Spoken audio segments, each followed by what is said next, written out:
Clip number 178۔ اس clip میں آپ قرآن پاک کی سورہ نساء کی آیت نمبر 31 سے 33 تک کی تلاوت، ترجمہ اور تفسیر قرآن صراط الجنان سنیں گے۔ بسم اللہ الرحمن الرحیم۔ ترجمہ، اللہ کے نام سے شروع جو نہایت مہربان رحمت والا ہے۔ ان تجتنبوا كبائر ما تنهون عنه نكفر عنكم سيئاتكم وندخلكم مدخلا كريما۔ ترجمہ، اگر کبیرہ گناہوں سے بچتے رہو جن سے تمہیں منع کیا جاتا ہے تو ہم تمہارے دوسرے گناہ بخش دیں گے اور تمہیں عزت کی جگہ داخل کریں گے۔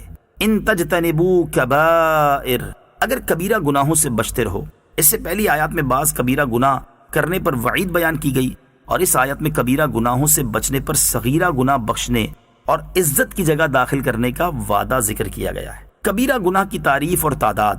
کبیرہ گناہ کی تعریف یہ ہے کہ وہ گناہ جس کا مرتکب قرآن و سنت میں بیان کی گئی کسی خاص سخت وعید کا مستحق ہو۔ کبیرہ گناہوں کی تعداد مختلف بیان کی گئی ہے، چنانچہ 7، 10، 17، 40 اور 700 تک بیان کی گئی ہے۔ نکفر عنکم سیئاتکم، ہم تم سے دوسرے گناہ مٹا دیں گے۔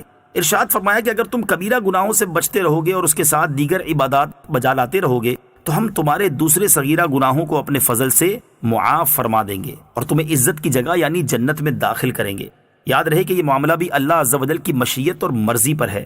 یہ بیان صغیرہ گناہوں کے متعلق ہے، کبیرہ گناہ توبہ ہی سے معاف ہوتے ہیں۔ البتہ حج مقبول پر بھی یہ بشارت ہے۔ اس کی مزید تحقیق کے لیے فتاوی رضویہ شریف کی 24ویں جلد میں اعلیٰ حضرت رحمۃ اللہ تعالی علیہ کی نہایت تحقیقی کتاب اعجب الامداد فی مکفرات حقوق العباد، بندوں کے حقوق کے معاف کروانے کے طریقے کا مطالعہ فرمائیں۔ ولا تتمنوا ما فضل الله به بعضكم على بعض، للرجال نصيب مما اكتسبوا وللنساء نصيب مما اكتسبن واسألوا الله من فضله ان الله كان بكل شيء عليما۔ ترجمہ، اور تم اس چیز کی تمنا نہ کرو جس سے اللہ نے تم میں ایک کو دوسرے پر فضیلت دی ہے۔ مردوں کے لیے ان کے اعمال سے حصہ ہے اور عورتوں کے لیے ان کے اعمال سے حصہ ہے، اور اللہ سے اس کا فضل مانگو، بے شک اللہ ہر شے کو جاننے والا ہے۔ ولا تتمنوا ما فضل اللہ به، اور اس کی آرزو نہ کرو جس سے اللہ نے بڑائی دی۔ جب ایک انسان دوسرے کے پاس کوئی ایسی نعمت دیکھتا ہے جو اس کے پاس نہیں تو اس کا دل تشویش میں مبتلا ہو جاتا ہے۔ ایسی صورت میں اس کی حالت دو طرح کی ہوتی ہے۔ نمبر 1، وہ انسان یہ تمنا کرتا ہے کہ یہ نعمت دوسرے سے چھن جائے اور مجھے حاصل ہو جائے، یہ حسد ہے اور حسد مذموم اور حرام ہے۔ نمبر 2، دوسرے سے نعمت چھن جانے کی تمنا نہ ہو بلکہ یہ آرزو ہو کہ اس جیسی مجھے بھی مل جائے، اسے غبطہ کہتے ہیں، یہ مذموم نہیں۔ لہٰذا اللہ تعالیٰ نے جس بندے کو دین یا دنیا کی جہت سے جو نعمت عطا کی اسے اس پر راضی رہنا چاہیے۔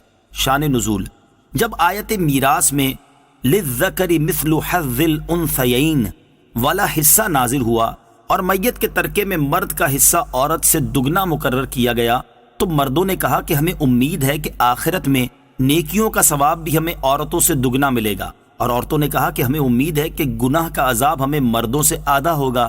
اس پر یہ آیت نازل ہوئی اور اس میں بتایا گیا کہ اللہ تعالیٰ نے جس کو جو فضیلت دی وہ عین حکمت ہے، بندے کو چاہیے کہ وہ اس کی قضا پر راضی رہے۔ للرجال نصیب مما اکتسبوا، مردوں کے لیے ان کی کمائی سے حصہ ہے۔ میاں بیوی میں سے ہر ایک کو اس کے اپنے نیک اعمال کی جزا ملے گی، دونوں کا نیک اور پرہیزگار ہونا انہیں اعمال سے بے نیاز نہ کرے گا۔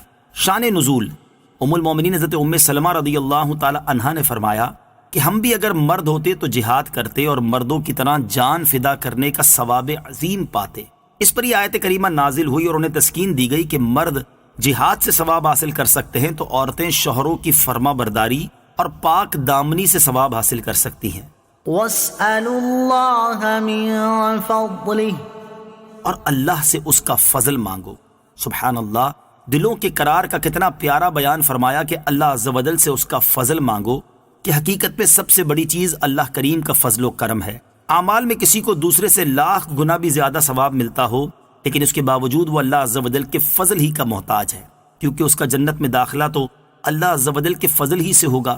بغیر فضل کے اپنے عمل سے کوئی جنت میں نہیں جائے گا، لہٰذا اللہ عز و جل سے اس کا فضل مانگنا چاہیے۔ وَلِكُلٍّ جَعَلْنَا مَوَالِيَ مِمَّا تَرَكَ الْوَالِدَانِ وَالْأَقْرَبُونَ